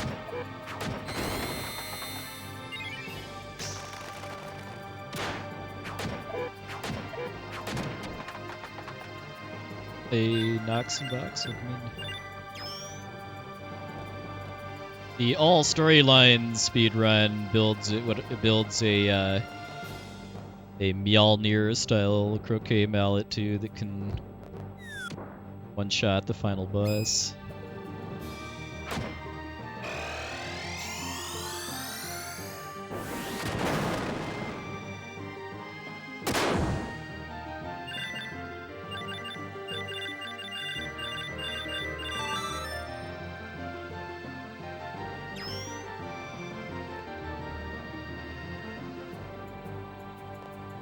I just have to do the fights on the four corners of this 3x3 grid here in order to go to the final boss.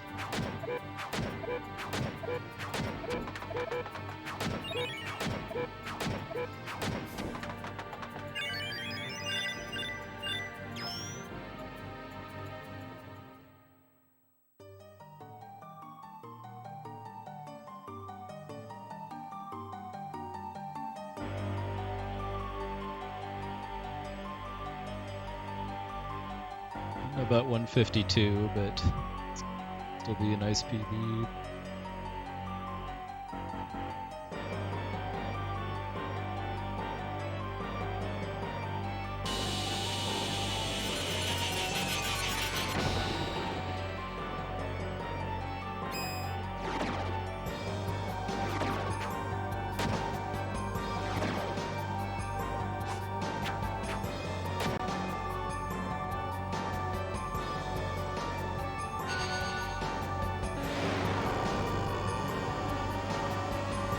Kind of forgot that attack was a thing.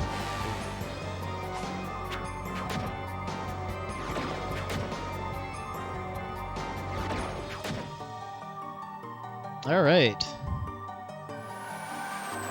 Gee.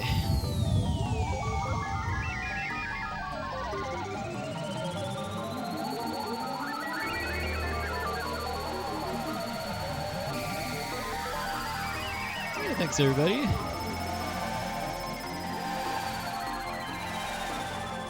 Largely thank that PB to Irwin getting the quick kill instead of having a disaster.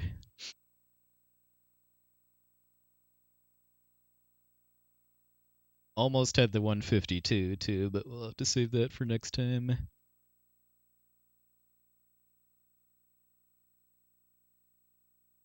Yeah, shaving 9 minutes off my PB in one session is not something that I can say it happens very often, that's for sure.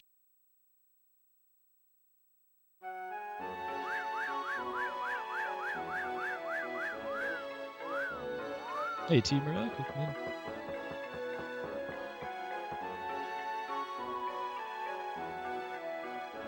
So yeah, I guess with where we're at now, I think I'm definitely going to try to push for sub 150. I think I can do it if I put some more work in on a couple of places that matter a lot, like regular combat, the Laban fight, Gorgonai fight. Not going to be free, but I think I can do it.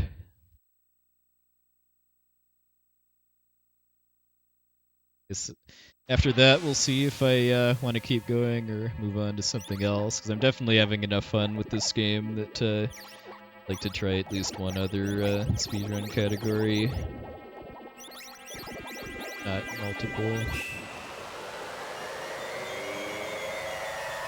Well, I was trying to do wiggle running starting tonight, too. I feel like my wiggle running is better for going left and right than up and down, so far at least. Well, I'm not going to be streaming next week because, well, probably not, but because there's a online charity marathon on the RPG Limit Break channel starting tomorrow called Questing for Glory, Hope and Healing 2. I'm not running anything personally, but I will be doing commentary for the Chrono Trigger PC run next Sunday, which starts at 2:14 Eastern Time. That'll be wrapping up right around when I usually start streaming, but I have a pretty good hunch that I'm not really going to feel up for streaming after talking for almost 6 hours. And then there's actually going to be an all-stories race of this game by the RPG Chick and Mecha Link at 8:25 Eastern Time on Friday evening. We'll definitely be watching that and encourage the rest of you to as well. All Stories is a much different run than this, because you actually get to delve into the weapon forging system, which there isn't enough payoff to do it in a single storyline run, but for a full game category, it's definitely there. Get to build the croquet mallet of Thor.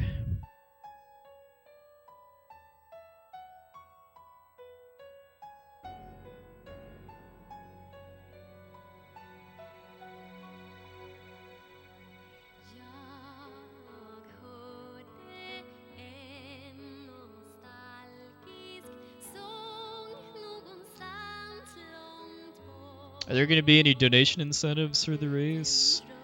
Like, guessing naming the main character is probably going to be a thing.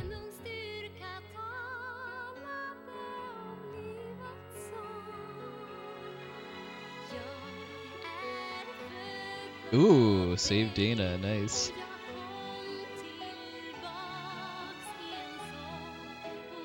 Oh, you normally take Elazul for Bejeweled City then? I can see that too, just because of the transformation animation at the start of every fight in Bejeweled City if you have Pearl. As cool as Black Pearl is. Ring Ring Land. I didn't actually play Ring Ring Land when I did the remaster.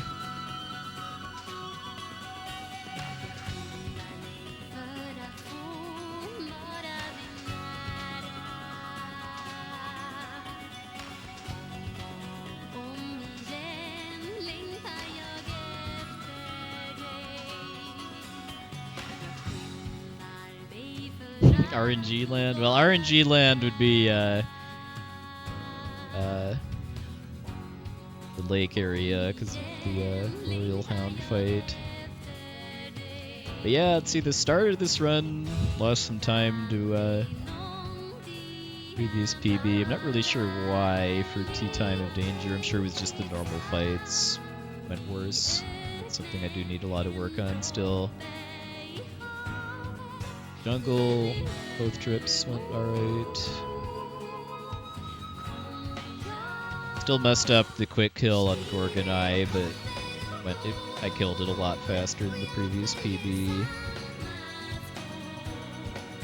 I almost had a really sick Boreal Hound fight, but then I whiffed by aiming the wrong way, but still gold. But yeah, mind your own business is going to be the free time save, because I made a wrong turn and did an extra fight I didn't need to, so it's about a minute right there. I still not the greatest at the Laban boss fight too. And then after that, I feel like pretty much everything went pretty well. Got the Irwin quick kill, which saved this run basically.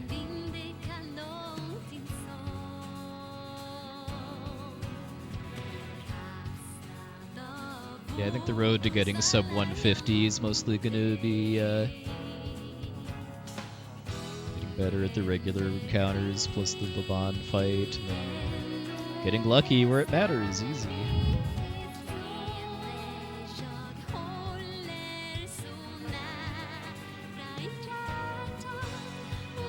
Yeah, I mean, I'm starting to do wiggle running, although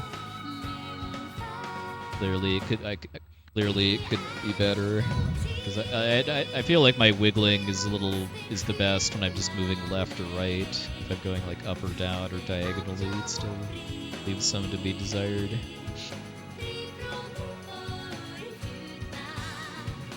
Like I know from the tutorials too that the sign that you're wiggling optimally is if you're not hearing any footsteps. Run. Doing like perfect rhythm for wiggling is cancels out the sound effect of your footsteps.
Definitely appreciate all the raids and support too. If anybody's new here to drop a follow if you aren't already. This is the main speed game I'll be working on for probably the next couple months.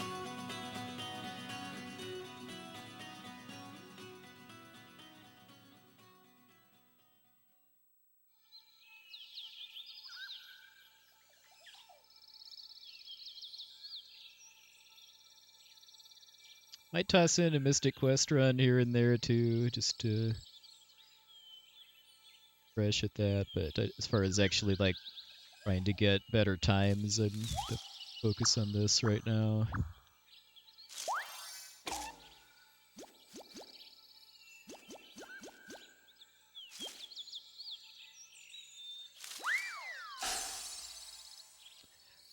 I might get the remaster on PC eventually. thing I do like about the PS1 version too is being able to use save states for practice. But I mean, with the remaster, you can save anywhere instead of just at specific points too, so it's a little less of a concern. But we'll see.